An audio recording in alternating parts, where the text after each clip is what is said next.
বিসমিল্লাহির রহমানির রহিম। বাংলাদেশে মৌলবাদীরা আমাদের প্রিয় নেতা, লিডার অব দ্য নেশন, 17 কোটি মানুষের প্রত্যাশার প্রতীক, পলিটিক্যাল ফিলোসোফার জনাব তারেক রহমান সাহেব এবং আমাদের অত্যন্ত সুযোগ্য মহাসচিব, যাকে এশিয়া মহাদেশের কিংবদন্তি তুল্য সাধারণ সম্পাদক বলা হয়, তাদের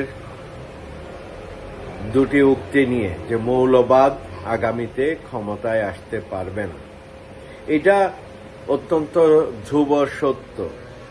৭১-এ তাদের যে কার্যক্রম ছিল, দেশের গণমানুষের প্রতি মুনাফেকি, এখন পর্যন্ত যারা স্বাধীনতা যুদ্ধে বিশ্বাসী না, স্বাধীনতা যুদ্ধকে তারা ভিন্ন খাতে প্রবাহিত করার অপচেষ্টা করে, বাংলাদেশের স্বাধীনতাকে যারা এখন পর্যন্ত স্বীকার করে না, স্বাধীনতা যুদ্ধে তাদের অপরাধের জন্য যারা এখনো জাতির কাছে ক্ষমা চায়নি, সেই জাতিকে তারা নেতৃত্ব দেওয়ার যে ধৃষ্টতা দেখাচ্ছেন, যেমনটি করে নর্দমার ব্যাঙ, একটা কুড়ে ব্যাঙ যখন নর্দমায় ঝাঁপ দিয়ে মনে করে সে আটলান্টিক মহাসাগরে সাঁতার কাটছে, এই মৌলবাদীরা সারা বাংলাদেশ থেকে ট্রেনে, বাসে এবং মাদ্রাসা, মক্তব সব বন্ধ করে দিয়ে কিছু লোক এনে ঢাকায় একটা মাত্র সমাবেশ করে ভাবছে তারা যেন বাংলাদেশের ক্ষমতায় আসীন হয়ে গেছেন। আমাদের মহাসচিব এবং আমাদের প্রিয় নেতার বক্তব্যে তাদের গাত্রদাহ হচ্ছে। তারা এটা জানে না, বিশ্বাস অনেক বড় ভয়ঙ্কর জিনিস। মানুষ যদি একবার কোনো কিছুকে বিশ্বাস করে ফেলে, সে আর সেখান থেকে বের হয়ে আসতে পারে না। স্বাধীনতা যুদ্ধে যে অপরাধের জন্য যাদেরকে অপরাধী বলা হয়, তাদেরকে মৌলবাদী হিসাবে গণ্য করা হয়। তো স্বাধীনতা যুদ্ধে তাদের অপরাধের জন্যই তারা এই দেশে কোনোদিন ক্ষমতায় আসতে পারবে না। মৌলবাদী মানে যারা ধর্ম প্রচার করছেন, ধর্মভীরু যারা আছেন, তাদেরকে বুঝায় না। মৌলবাদী বলতে যারা বুঝে, যাদেরকে বুঝায় ধর্মের নামে, ধর্মকে পুঁজি করে যারা জাতিকে ধোঁকা দেওয়ার ব্যবসা করছে, মুনাফেকি করছে, সকালে একটা কথা বলেন, বিকালে আরেকটা কথা বলেন, তাদেরকেই মুনাফেক। বর্তমানে যেরকম চরমনায়ের পীর সাহেব কিংবা ভণ্ডপীর কিংবা আমাদের জামাতে ইসলাম, মৌলবাদী বলতে শুধু তাদেরকেই বুঝায়। তারা উঠে পড়ে লেগেছে আমাদের নেতা নেত্রীদের বিরুদ্ধে, সোশ্যাল মিডিয়ায় বিষোদাগার করছে।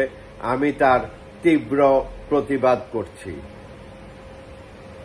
মিথ্যাকে প্রচার করা যায়, কিন্তু প্রতিষ্ঠিত করা যায় না। সত্যকে দমিয়ে রাখা যায়, কিন্তু নিঃশেষ করা যায় না। বাংলাদেশের মানুষ সত্যে বিশ্বাসী। বাংলাদেশের মানুষ তাদের এই মিথ্যা প্রপাগান্ডায় বিশ্বাসী হবে না বলে আমি আশাবাদী। একজন ক্ষুদ্র প্রবাসী কর্মী হিসাবে, একজন বাংলাদেশী হিসাবে। তবে আমি এটা বলবো, আমার প্রিয় নেতা নেত্রীরা যখন মৌলবাদ নিয়ে কথা বলবেন, আরো একটু বিশদ আকারে কথা বলবেন, যাতে বিভ্রান্তির সৃষ্টি সমাজে না হয়। আমার নেতা ৩১ দফার মধ্যে বাংলাদেশকে কিভাবে এগিয়ে নিয়ে যাবেন, আমার শহীদ রাষ্ট্রপতি জিয়াউর রহমান সর্বপ্রথম বিসমিল্লাহির রহমানির রহিম সংবিধানে প্রতিষ্ঠিত করেছিলেন। আর তারেক রহমান আসলে ইনশাল্লাহ সকল ধর্মের মর্যাদাকে সমুন্নত রেখে ইসলামকে এগিয়ে নিয়ে যাওয়ার জন্যে উনি শত প্রতিবন্ধকতার মধ্যেও চেষ্টা করে যাবেন ইসলাম ধর্মকে সমুন্নত রাখতে, ইসলাম ধর্মকে এগিয়ে নিয়ে যেতে, পাশাপাশি সকল ধর্মে বিশ্বাসীদেরকে সমমর্যাদা দিয়ে তাদের ধর্মকেও যাতে তারা সুপ্রতিষ্ঠিত করতে পারে। আমি আবারও বলবো, যারা মিথ্যা প্রচার করছেন, আমার নেতা নেত্রীদের বিরুদ্ধে ইসলাম বিরোধী বানানোর অপচেষ্টা করছেন, তাদেরকে হুঁশিয়ার করে দিয়ে বলতে চাই, আপনারা যে মৌলবাদী, আপনারা যে ইসলাম নিয়ে ব্যবসা করছেন, এটা আপনাদের নিজেরাই ঠাকুর ঘরে কেড়ে আমি কলা খাই নার মতো অবস্থা করে আপনারা আপনাদেরকেই সমাজে চিহ্নিত করছেন।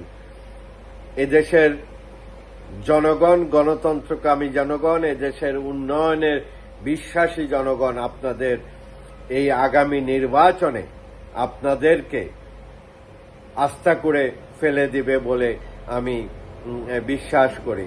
আপনারা আপনাদের নির্দিষ্ট যে স্থান, সেখানে আপনাদেরকে পৌঁছিয়ে দেবে আমাদের এদেশের গণতন্ত্রকামী মানুষ। সবাইকে অনেক অনেক